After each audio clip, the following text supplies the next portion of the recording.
prescribed upon you, is you are not the only ummah. The ummah before you were also told to fast.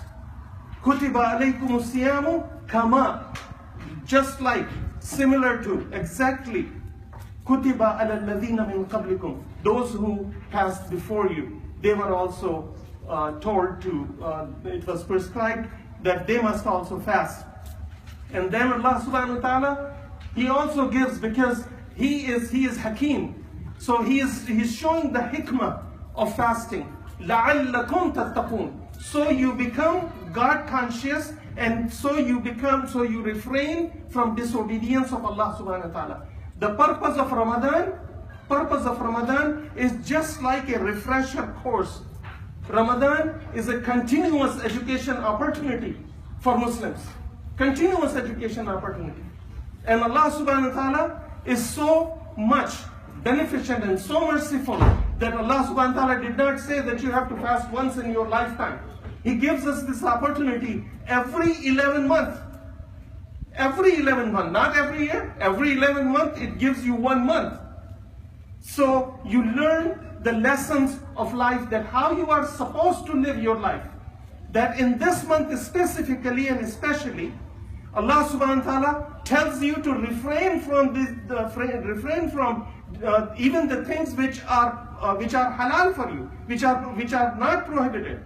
The things which are permissible, Allah makes them from a certain time to a certain time. In that time period, for the sake of Allah subhanahu wa ta'ala, that you will give up things which are not prohibited for you. So how about things which are prohibited? And the lesson of Ramadan, and whether our fast, astaghfirullah, na'uzubillah, if our fast has been accepted or not, the first witness of that is the third day, first day of Shawwal, you are celebrating Eid. Second day of Shawwal, you are celebrating Eid. The third day of Shawwal, you are celebrating Eid.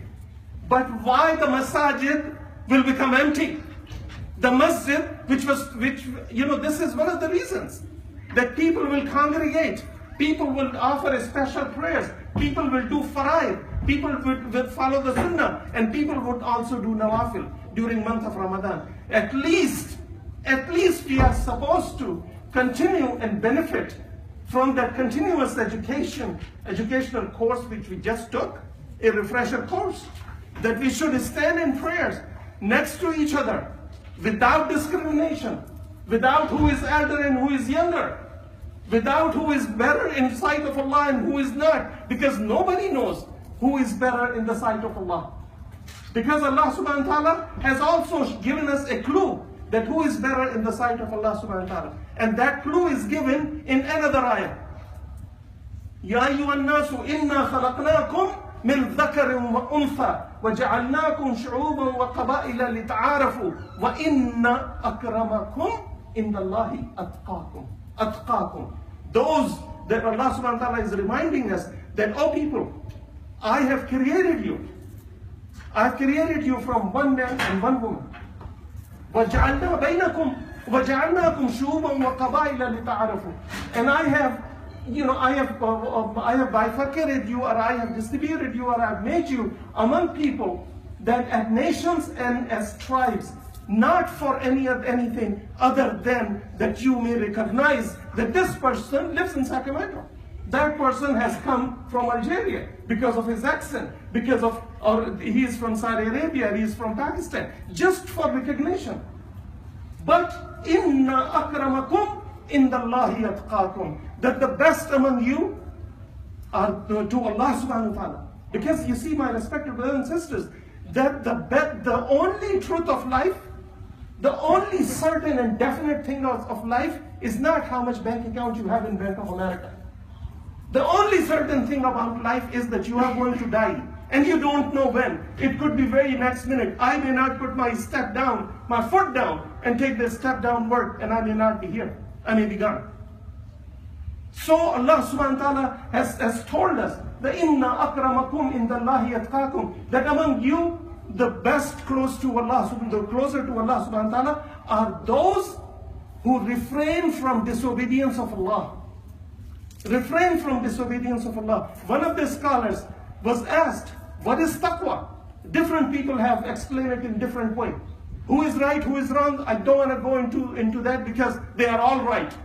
All scholars, all imams. Imam Abu Hanifa, Imam Shafi, Imam Maliki, Imam Hanbali. They are all right, they were all correct. They were all on manhaj of one time or the other. And they were, all of them and their followers are better than us, at least better than me. So I accept everything they do, everything they order, everything they follow. The taqwa is, to my understanding, is not only the fear Allah only as in, and we talked about that in one of my khutbah, fear Allah only as in that fearing of not fearing of from His disobedience. The second part of it is to completely refrain from disobedience of Allah subhanahu wa ta'ala to the best of your capability. Allah does not ask miracles from you. He knows your capacity. Why? He created you.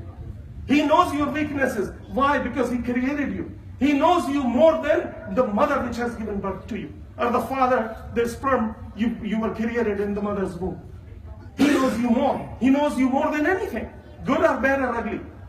So He knows, and that's why He told us that فَاتَّقُوا اللَّهَ مَسْتَطَعْتُمْ, that refrain from disobedience of Allah to the best of your capability.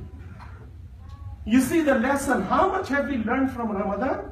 The first evidence of that would be on 8th or 9th of July, when the masajid will start deserting. People will start going into their own things. Oh, you know, I didn't eat this for 30 days. Forgetting that they were eating it for 335 days before those 30 days. And they have another 335 days to eat whatever they want. They will rush to it. Meeting Allah is the only important thing which we have to worry about. How do we meet Allah? Not which leader, which person, which community, which brother, which sister, which uncle we missed, and we didn't invite him or didn't go to his house to watch an Indian movie. That's not important. That's absolutely not important. The important is to continue your connection with Allah subhanahu wa ta'ala after first of Shawwal. First of Shawwal, we will all go. Women will go in makeups and men will go in all kinds of perfumes.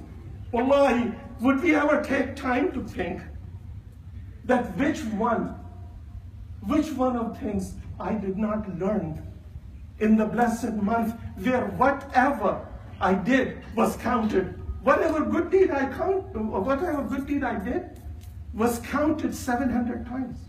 Minimum of 700 times. Whatever, $1 which you gave to somebody, $1 which you gave to masajid, Allah subhanahu wa ta'ala has said, I put that ayah, wrote that ayah in Arabic there on board. It says, مَثَلُ الَّذِينَ يُنْفِقُونَ أَمْوَالَهُمْ فِي سَبِيلِ اللَّهِ كَمَثَلِ حَبَّةٍ أَنبَتَتْ سَبْعَ سَنَابِلَ فِي كُلِّ سُنبُلَةٍ مِّائَةُ حَبَّةٍ وَاللَّهُ يُضَاعِفُ لِمَنْ يَشَاءُ وَاللَّهُ وَاسِعٌ عَلِيمٌ. We run. If Macy have a 25% sale, you wouldn't find parking. 50% sale, overflow parking on the streets. But here is 700 times to give something in cause of Allah. Minimum of 700 times. Then He says, وَاللَّهُ يُضَاعِفُ لِمَنْ يَشَاءُ, that whoever Allah wants to increase to more than 700 times. He did not say $1 for $700. 700 times is different. 2 times 2 is 4. 4 times 4 is 16. Take it to 700 times. See how much reward. It's an open door. It's an open ticket to Jannah. Especially in this month, we need to continue the spirit of this month in the months to come. And that's where is the witness. That's where is the proof. That's where is the proof. You come out of 30 days of Ramadan. You came out. How much have you learned from this month of Ramadan? Sinful people like me, how much am I going to continue? How much am I going to continue after this month? How much am I going to cry? Rasulullah sallallahu alaihi wasallam, in one of his khutbah of Ramadan, which I mentioned the Friday before, that he said that Allah has promised those who increase the amount of sujood And ruku', the time, increase the time in sujood and ruku', and cry in their sujood and ruku', and ask for Allah's forgiveness. Allah has promised them that I'll accept. I'll accept their forgiveness. You see, when there are guarantees after guarantees after guarantees given, and we don't come, to Qur'an except for a month, and then choose few nights of that month to be close to Allah subhanahu wa ta'ala. 5 odd nights. Okay, that's a very good deed. Increase your deeds, increase your good deeds, increase your alms, increase your charity, increase in your good things which you do. Increase your best behavior and character to your wives, to your husbands, to your children, to your in-laws and outlaws sometimes. But you have to. But sometimes you have to put up with outlaws also. You can't cut people off of your life. You may have to connect with them for the barakah of Ramadan and Mubarak. These are the lessons of Ramadan, my respected brothers and sisters. Allah subhanahu wa ta'ala, and you know better than I do. I'm not teaching you something or telling you something which you don't know. I'm talking about things because Allah subhanahu wa ta'ala have told us, فَذَكِّرْ فَإِنَّ الذِّكْرَ تَنْفَعُ الْمُؤْمِنِينَ. That remind, because the reminders help the believers. We need to continue to remind each other. We take our wife or our children for namaz, for salah, for prayers, whatever you call it, in Turkish, Urdu, Arabic, or English, whatever you call it. In all these things, in all these functions, in all these gatherings, you take your families during month of Ramadan. Why? The other 11 months do not belong to Allah. He only chose 1 month to do all those goodness. All that goodness, and then we forget. After that, this life continues, and every breath I take, inhale and exhale, 1 second, 1 minute, or 1 breath is taking out of my account, and I'm getting close to Allah subhanahu wa ta'ala. That reminder needs to be programmed in us. Without having that reminder programmed in us, believe me, we are someone which follows no direction. We have no direction. We have no guidelines. We need to remember we are going. Visit. How many of us during the month of Ramadan made an effort to visit the graveyards, the cemeteries, maqabir, mazar, mazaristan, whatever language you understand? How many of us went there? Why do we have to go there? To rescue them? No, rescue yourself. How many of us, how do we rescue ourselves by visiting cemeteries? Because it's a reminder. It's a reminder. In Arabic, there are beautiful, beautiful poetry about that. That the one who owe you, it says from a person who is buried, from his side, it is said, "Oh, you who are looking at me from outside. From outside. Tomorrow you will be where I am today, and people will be looking at you." That's why we visit cemeteries. That's why we need a reminder of death is part of faith. It's part of faith. You need to know that everything is going to be eliminated, gone, done. أقول قولي هذا واستغفر الله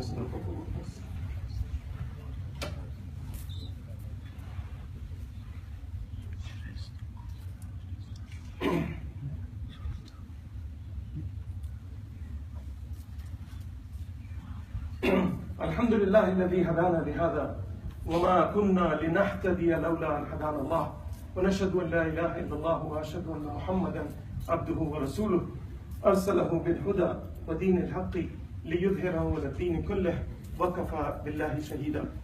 محمد رسول الله والذين معه أشداء على الكفار رحماء بينهم تراهم ركعا سجدا يبتغون فضلا من الله ورضوانا سيماهم في وجوههم من أثر السجود ذلك مثلهم في التوراة ومثلهم في الإنجيل كزرع أخرج شطأه فأزره فاستغلظ فاستوى على سوقه ليعجب الزراء ليغيظ بهم الكفار. Allah subhanahu wa ta'ala has continuously reminded us how we are supposed to be with each other. Ruhama bainahum. Ruhama, that we have to be merciful bainahum, with each other. And that each other, my respected brothers and sisters, and you know better than I do, that each other starts with you. It starts with me. There are two of me here, my ruh and my body. I have to be merciful on my body, to not let my ruh need to be merciful on my body, not to let it commit sins and the violation of limitations of Allah subhanahu wa ta'ala, and violate the limits of Allah subhanahu wa ta'ala. That is one raham.